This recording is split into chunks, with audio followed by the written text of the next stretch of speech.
Você acredita que a Bíblia é verdadeira? A arqueologia tem ajudado a confirmar a veracidade histórica da Bíblia. Sem dúvida, o livro mais importante de história é a Bíblia Sagrada. E vamos trazer aqui algumas evidências sobre a veracidade da Bíblia. Primeiro, a Pedra de Pôncio Pilatos. Pilatos foi um dos governadores que teve no Novo Testamento. Em 1961, uma equipe de arqueólogos escavavam um antigo teatro construído por Herodes o Grande na cidade de Cesareia, em Israel, e encontraram uma pedra com uma escrita na lateral, com os dizeres: Pôncio Pilatos, prefeito da Judéia, a dedica. Essa foi a primeira evidência física da existência de um personagem bíblico. E vamos para mais uma evidência: o selo de Jezabel. Os achados indiretamente relacionados com esta mulher começaram em 1908, com a escavação de um palácio em Samaria, que os arqueólogos entenderam ter pertencido a Onri e posteriormente a Acabe, que reformou e ampliou. O lugar estava cheio de fragmentos de estátuas e placas de marfim, o que confirma com os relatos de 1 Reis 22:39. E vamos para mais uma evidência: a Arca de Noé. Muitos acreditam que a história de Noé não passava de uma lenda e que era impossível criar uma embarcação tão grande e resistente que suportasse levar um casal de cada animal existente na Terra. Porém, 4 alunos de física da Universidade de Leicester confirmaram que a arca era fisicamente possível de ser construída. Eles começaram a pesquisar sobre a possibilidade da arca flutuar enquanto carregavam um casal de cada espécie de animal, analisando o passo a passo das instruções dadas por Deus a Noé. Depois eles transformaram os cúbicos, que é as medidas utilizadas na Bíblia, para centímetros, determinando que um cúbito corresponde a 48 centímetros. E seguindo a esta linha, eles descobriram que a arca teria 145 metros de comprimento e 24 metros de largura e 14 metros de altura. Noé também foi instruído a construir a arca com madeira gopher, cuja densidade é parecida com a madeira de cipreste, utilizada pelos estudantes para realizar os cálculos.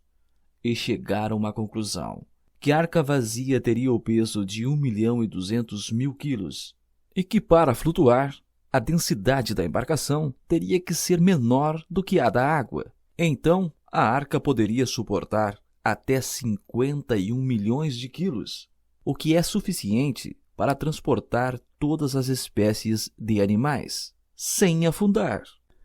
E vamos para mais uma evidência: Estela de Davi. Estelas são pedras erguidas com inscrições ou símbolos, que até o início dos anos 90, a maior parte dos historiadores e arqueólogos não acreditavam que o rei Davi existiu de verdade. Mas em 1993, o arqueólogo Avaran Biran, com sua equipe, encontraram esta pedra que está em Tel Dan, que está no extremo norte de Israel. E nela está escrito sobre o rei inimigo, que ataca Israel e consegue matar 2 reis: Jeorão, filho de Acabe, rei de Israel, e Acacias, filho de Jeroão, da casa de Davi. Estes 2 reis estão citados na Bíblia. E essa história também está contada na Bíblia, segundo o livro de Reis, capítulo 8. E vamos para mais uma evidência: o túnel de Ezequias. Ezequias reinou aqui há 2.700 anos atrás. E nessa época a Síria atacava Israel e Judá. Então ele enfrenta um dos maiores exércitos do mundo antigo. Ele sabe que os assírios estão vindo e prepara uma série de preparações para a batalha. Depois dessas coisas e desta verdade, veio Senaqueribe, rei da Síria, e entrou em Judá e acampou-se contra as cidades fortificadas e intentou apoderar-se delas. Ezequias, vendo que Senaqueribe vinha e que estava resolvido contra Jerusalém, teve conselho com seus príncipes e seus homens valentes, para que se tapassem as fontes de águas que haviam fora da cidade E eles ajudaram. Está em 2 Crônicas 32:30. Esse exato túnel foi encontrado em 1838. Ele se encaixa perfeitamente na descrição bíblica. E foi encontrada essa inscrição que conta como esse túnel foi construído. Ele tem mais de meio quilômetro e é totalmente escuro e águas geladas. E vamos para mais uma evidência. Vamos à história da Torre de Babel, construída pelos descendentes de Noé, que queriam eternizar os seus nomes e tinham também intenção de alcançar o céu. A soberba deles foi repreendida por Deus. E como castigo, o Senhor confundiu as suas línguas. Essa é a explicação para as várias línguas diferentes faladas pelo mundo. Em Gênesis 11, 1-8, diz: No mundo todo havia apenas uma língua, um só modo de falar. Saindo os homens do Oriente, encontraram uma planície em Sinear, e ali se fixaram. Disseram uns aos outros: Vamos fazer tijolos e queimar bem, usar tijolos ao invés de pedras. E vamos usar pinche ao invés de argamassa.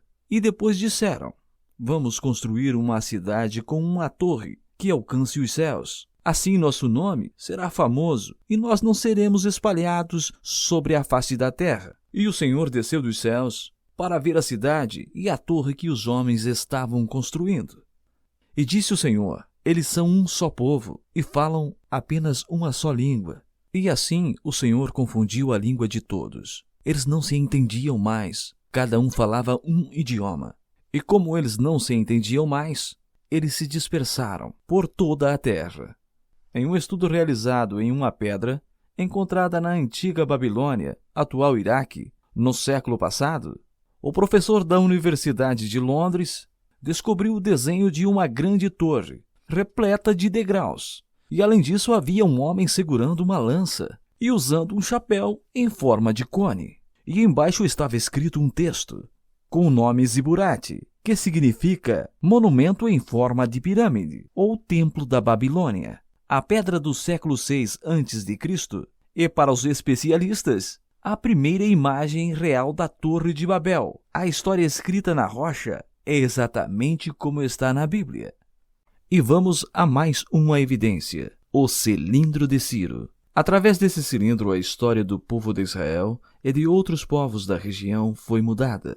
Anos antes do Império Babilônico, a conquista de Israel destrói o Templo de Jerusalém e exilam o povo de Jerusalém e outros povos, e oprimem eles.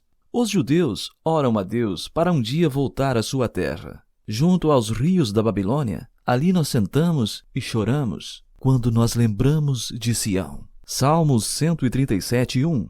Deus atende às orações, e o Império Babilônico é destruído por Ciro, o rei da Pérsia, e permite que os povos exilados voltem às suas terras. E a volta a Sião está declarada neste cilindro. Este cilindro é o texto que Ciro anuncia aos povos que voltem à sua terra. E assim que voltam, os judeus reconstroem o segundo templo de Jerusalém, e ali começa um grande período bíblico, que vai terminar com a destruição do templo depois do ano 70. Então este é o artefato e o cumprimento da palavra divina que Deus promete à terra de Israel e ao seu povo. E vamos a mais uma evidência. Prisma de Senaqueribe. São 3 prismas, feitas de argila, escrito nas escrita cuneiforme, que nos revelam muita coisa. Porque essas prismas nos contam a história da batalha do povo de Israel contra Senaqueribe, visto aos olhos do inimigo. Por isso esse achado é tão importante. Veja o que está escrito. Quanto ao rei de Judá, Ezequias, que não submeteu à minha autoridade, sitiei e capturei 46 de suas cidades fortalecidas, junto com muitas cidades menores, tomadas em batalhas com os meus arietes. E vamos a mais uma evidência. O barco de Jesus. Em 1986, Israel sofreu uma grande seca que fez com que as águas do mar da Galileia baixassem radicalmente. E na época da seca, 2 arqueólogos amadores encontraram um barco enterrado na lama e resolveram tirá-lo dali para pesquisar mais fundo. Eles acabaram descobrindo que se tratava de um barco de pesca, muito bem preservado. e provavelmente era da mesma época de Jesus. O projeto da embarcação encontrada, que media mais de 8 metros de comprimento, era típico de barco de pescadores, usados durante os primeiros séculos no Mediterrâneo Oriental. O barco foi encontrado próximo ao vilarejo de Migdal, que se chamava Migdala, onde ficava a residência de Maria Madalena. Alguns especialistas foram contratados, e o professor Sharon Weishman e outros arqueólogos correram contra o tempo para retirar o barco da lama, antes que as águas subissem novamente, para que nada fosse se perder.